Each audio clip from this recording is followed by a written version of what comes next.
Sir రాష్ట్ర రాజకీయాల విషయానికి వస్తే అంటే మీరు చైర్మన్గా ఉన్నారు, మీ మండలిలో 2 ఎమ్మెల్సీలు రాజీనామా చేసి బయటికి వెళ్ళిపోయారు.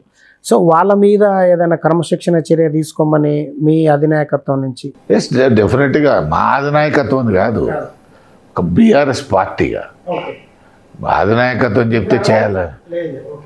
ఒక బీఆర్ఎస్ పార్టీగా షేర్ సుభాష్ రెడ్డి గారు ఎమ్మెల్సీగా 2 డిస్క్వాలిఫై చేయమని నోటీసులు ఇవ్వమని అప్లికేషన్ పెట్టారు. నేను అది అంటే ప్రెషర్ ఏమైనా ఉందా మీ మీద అని? ఏ ప్రెషర్ ఉన్నా లేకపోయినా న్యాయబద్ధంగా గతంలో జరిగిన ఇన్సిడెంట్స్ ఏ విధంగా వివరించినారు, ఇతర రాష్ట్రాల్లో ఉన్నటువంటి వాళ్ళ మీద ఏ విధంగా చర్యలు తీసుకున్నారు, అవన్నీ స్టడీ చేయాలి. ఎందుకంటే నాలాంటి వాడిని, నేను కాంగ్రెస్ పార్టీ పార్లమెంట్ సభ్యునిగానే బీఆర్ఎస్లో చేరినాయి కదా, ఏంటి చర్యలు పడకుండా 3 ఏళ్ళు ఉన్నారు అంటే చెప్తున్నాను. మనకు కూడా ఆత్మ అనేది, మనం కూడా తప్పు చేసినామా ఉప్పు చేసినామా ఆత్మవిమర్శ అనేది ఉంటుంది కదా. ఏంది, నేను ఇంకోటి డిస్క్వాలిఫై అయిన యాదవరెడ్డి ప్లేస్లో వచ్చిందని నేను, ఏంది శాసన పరిషత్కు. కాబట్టి ఇవన్నీ న్యాయము అన్యాయాలు ఏంది అప్పుడున్న జరిగినటువంటి పరిణామాలు అవి.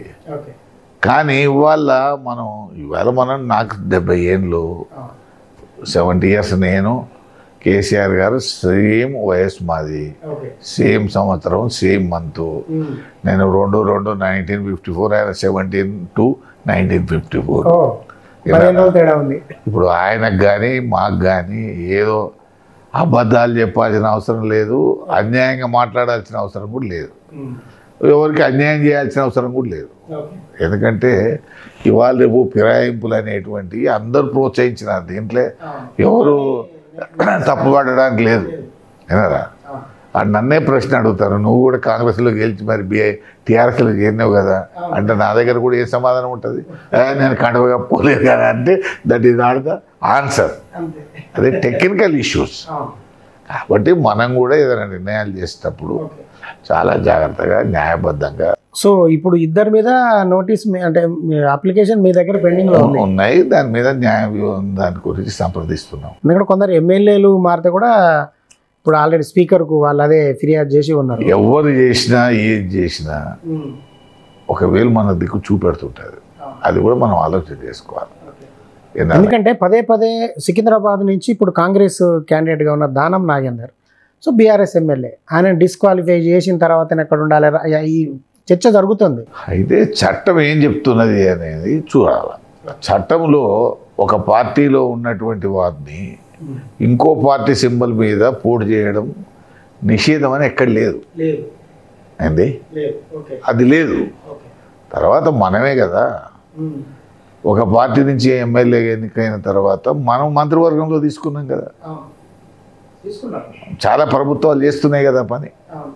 మరి అటువంటిప్పుడు దానికన్నా ఇది ఘోరమైందా ఆలోచన చేస్తే? ఇప్పుడు 2018లో అధికారంలోకి వచ్చిన తర్వాత బీఆర్ఎస్ చేసింది మొత్తం అదే, మొత్తంగా కాంగ్రెస్ ఎల్పీని లేకుండా. సరే అది చట్టబద్ధంగా ఇట్లా చేసినారు ఏందనే నేను దాంట్లో. అంతకంటే ముందు ఎమ్మెల్సీలో కూడా టీడీఎల్పీని అట్లనే చేసిరు.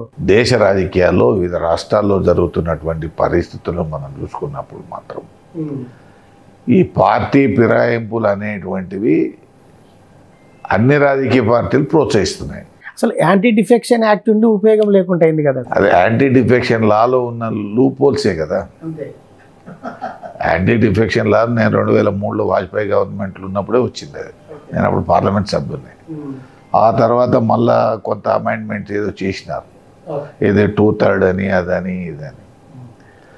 ఏది ఏమైనా సరే ప్రభుత్వాలు అప్పుడున్నటువంటి ఏంది ఇప్పుడు చైర్మన్ ఎన్నికైనా తర్వాత స్పీకర్ ఎన్నికైనా మేమంతా ఒక రాజకీయ పార్టీ నుంచి ఎన్నిక అయ్యే కదా వచ్చేది. ఈ స్థానంలో కూర్చున్న తర్వాత న్యాయం ధర్మాన్ని కాపాడాల్సిన బాధ్యత మాకుంది. కాకపోతే ఏంటంటే ప్రభుత్వము ఉండి ప్రభుత్వానికి సంబంధించినటువంటి స్పీకర్ కానీ చైర్మన్ కానీ ఉన్నప్పుడు ఒక రకంగా ఉంటుంది. ప్రభుత్వం ఒకటి ఉండి మేము వేరే పార్టీకి వెళ్ళి వచ్చిన వాళ్ళు ఉన్నప్పుడు పరిస్థితి వేరు ఉంటుంది. ఎందుకంటే అందుకనే చాలా జాగ్రత్తగా వ్యవహరించాల్సిన పని మా మీద ఉంటుంది.